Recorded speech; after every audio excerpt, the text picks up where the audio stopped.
What's going on, everybody? It's the Daily Fantasy Hitman coming back at you with another League of Legends breakdown. Today we have not only the LPL, but we also have the LCK, so we're going to be breaking down 4 games in total. First off, we got Hanwha Life Gaming taking off Fredit Brion, and as you can tell, Hanwha Life currently sits at 3-1 with the 7-5 game record. Fredit Brion sits at 1-3 with the 2-6 game record. That means they've either swept or been swept in every series. And given the 1-3 and Hanwha Life coming off a 2-1 win over Gen.G, these odds make a lot of sense, right? Fredit Brion's only win was an upset over Damwon, which kind of looked like a fixed match, to be honest. Not going to say anything like that because that's pretty drastic and I can't prove anything, but I mean, Damwon was minus 2,500 favorite, so very sketch. Anyways, Hanwha Life is going to be carried by Chovy, who, I mean, come on, 21 kills, 1 death, and 14 assists, and that's in 2 wins versus BDD as a mid laner. What do you think he's going to do versus Fredit Brion? You know what I mean? It's going to be ugly.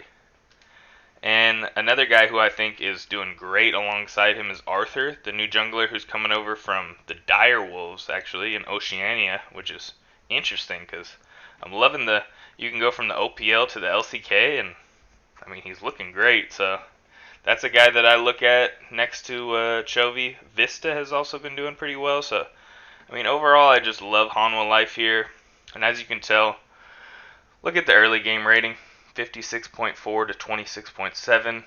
You don't really need to talk about the mid to late game rating because I don't think it'll get there. Goal difference at 15 minutes, plus 565 to negative 1500. I mean, come on. It's an absolute joke. Combined kills per game times average game time. That's something I'm trying to do right now where I take combined kills per minute, multiply that by the average game duration, and then you're getting numbers like this. So this is the second highest, bloodiest according to this.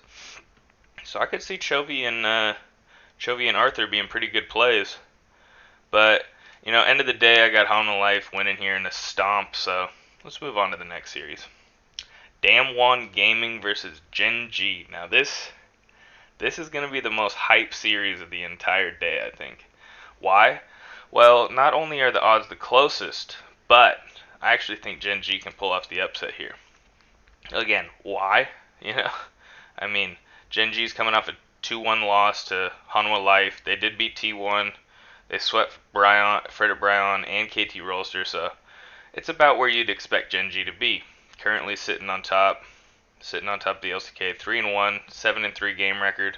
Damwon is 3-1 with a 6-3 game record. So overall, this is going to be a very hype series. The reason I'm giving the edge to Gen.G. Now look at these stats right here. Let's talk about these first. 69.1 to 60.4. So you could say Damwon's probably going to win the early game, right? But look at that mid to late. 9.6 for Gen.G, negative 2.5 for Damwon. That's a bit weird, right? The only explanation for me, because I mean, look at this gold difference too. This is saying that Damwon's going to be up by 1,500 gold at 15 minutes. Now, it's a bit drastic when you're talking about Gen.G, right? Damwon's had a bit of an easier schedule. Let's look. They beat Afrika. They beat Nongshim. They lost to Fredit Brion. That's sketch. 2-1 over T1. So, kind of the same spot as Gen.G, but they haven't played the same type of opponents, right? And when you look back at this, look at this match history versus Afrika. This is what really worries me. 8k gold lead, but you're losing the fights, right?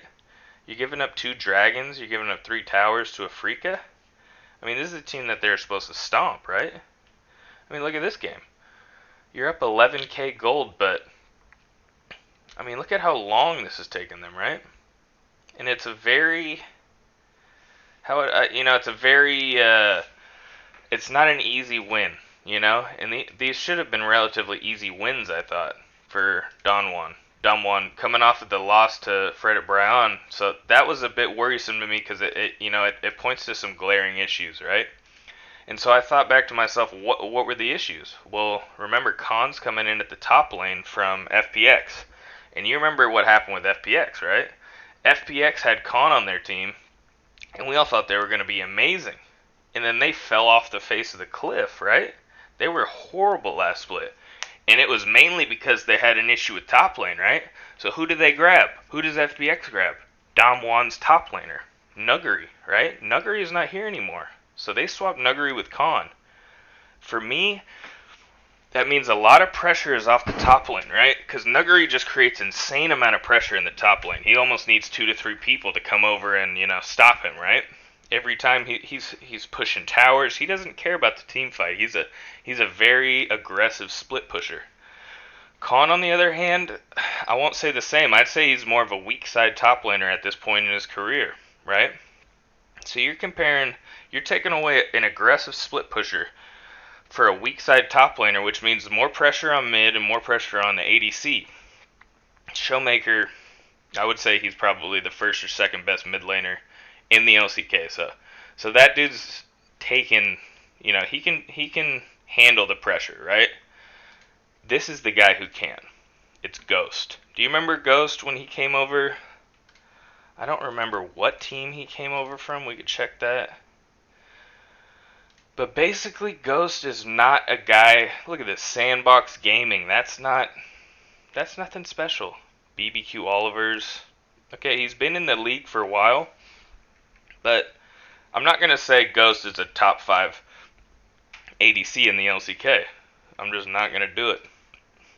And then look, so why am I gonna say that, right? Well, look at these stats. Goal difference at 10. 9th. I mean, I'm talking about he's behind Bow. He's behind Route. Route's not even playing right now. He's behind Hybrid.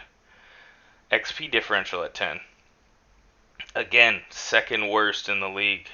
CS differential at 10. Minus 5.1. Look at, this is the one that was like, what? Damage percent. 18.4%. Like, what's this guy doing, right? Kills. 1 behind Bang. I mean, that's nothing crazy, but the fact that Ghost is so low in all these laning stats, and he's going up against a guy like Ruler, right? CS differential at 10, first.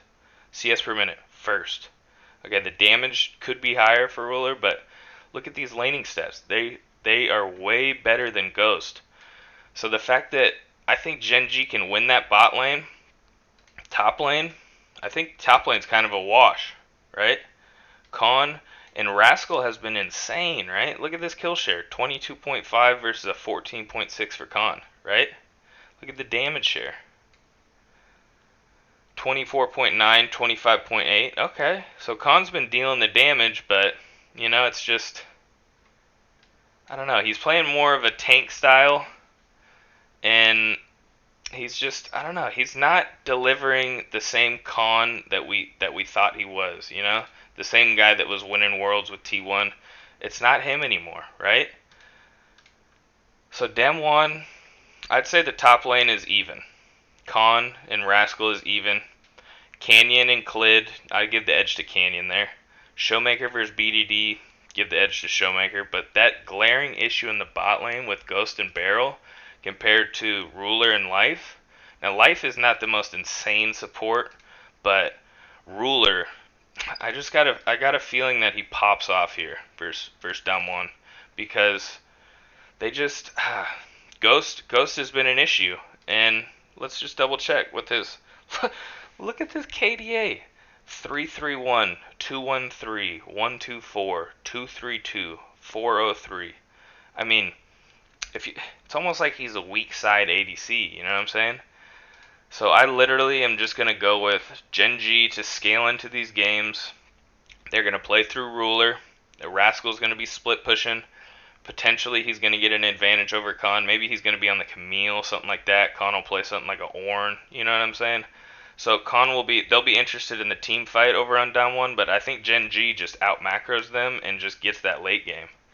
And so I'm actually gonna give the edge to Gen.G in a 2-1 series there. But so enough about the LCK. I got Hanwha Life 2-0, and I got Gen.G 2-1. Now let's go over to the LPL. FPX versus Estar, and Invictus Gaming versus Rogue Warriors. Now it's interesting that this one's actually closer, right? But when you look at the stats here, that's third, that's first. So this is going to be a bloody game, right? this is what really made me interested. 29, 45.2. These stats combined, right? Like let's go look at them compared to the rest of the LPL. Invictus Gaming. That's 5th worst. That's bad. That's a bad early game rating, right? But the fact that the Rogue Warriors are dead last means I'm not worried about them blowing it, right? Now, if they were playing, let's say they were playing Rare Atom, right? Okay, we can talk about that. We can talk about maybe them blowing the early game and then mid to late being a bit rough. But look, Invictus Gaming picks it up. They're 7th in the LPL in mid to late game rating, right? Where's Rogue Warriors? What's that, 7th worst, you know? So they're not doing much better, okay? And the Rogue Warriors are starting off with a negative 1540 gold difference at 15. That's the worst in the LPL, right? Invictus starting off minus 541, but still, it's not 1,000 more, right? That's horrible. And then here's the single best part about all of this.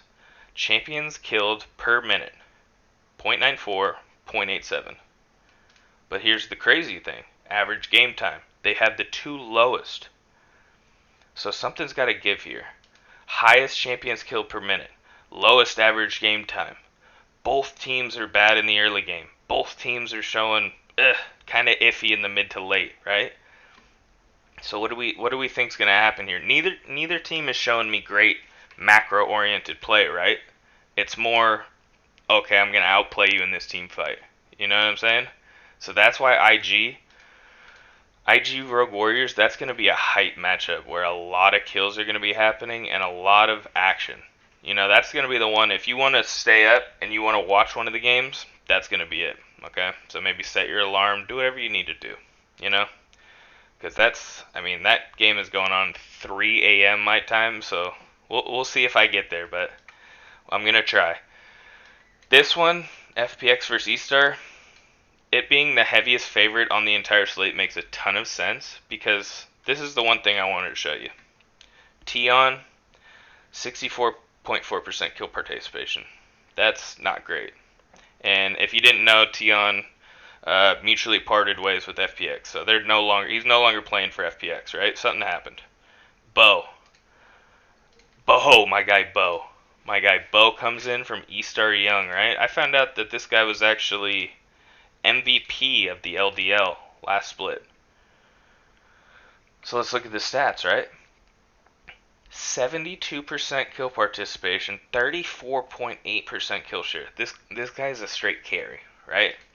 So FPX literally somehow took these 4 guys, which are already insane. I mean, Nuggery's in the top lane. Ugh, gross. LWX has a 41.5% kill share. Disgusting. Doinby's playing these type of champions, like what, 6 different unique champions in 9 games? Like he could do whatever he wants, right? And then Bo comes in and he's just gonna start doing things like that. This FBX squad is gross. Estar's coming off a bad loss to IG. They're coming off if I remember correctly, it was a O2 stomp that it ended in about 55 minutes total. So that's not a team that you're going to want to get behind, right? You look at things like, let's go in here, right here. Early game rating, 43 compared to 60.2. Not good, right? I mean, that's 4th worst in the LPL, right? FPX is 4th best. You're not going to tell me that Estar is going to withstand that early game and bring in the mid to late. Like, I don't buy this at all. 2nd in the LPL in mid to late game rating, not buying it. You know why? Because Estar has not. Let's look at something here. They beat OMG. Oh, they beat Rogue Warriors, and then they took a game off BLG. So you're telling me that record is the 2nd best mid to late? No, that's construed from the OMG series. They probably were down early there. Something in the Rogue Warriors series. That's not something you're going to want to buy, right? And then look at this. Gold difference at 15. That's a 1,500 gold gap. That's what's going to happen. FPX is going to roll out to this early lead. And then the last thing I want to show you is that FPX, Look at this kill participation, right? They don't like to team fight, right? They just like to they get you all spread out around the map. They pick you off. They're a nasty team right now. Okay, so I got FPX beating Estar in the 2-0. I'm gonna give that one a 2-0, and then I'm gonna give IG over Rogue Warriors. You know, I don't trust IG at the slightest to 2-0 anybody, right? I mean, sure they did just 2-0 Estar, but I'm not buying that for a second, right? So I'm gonna give IG the 2-1. So my final picks right here are HLE to beat Fredit Brion 2-0, Gen.G to beat Damwon Gaming 2-1, FPX to beat Estar 2-0, and IG to beat Rogue Warriors 2-1. Thank you for listening, and let's get it.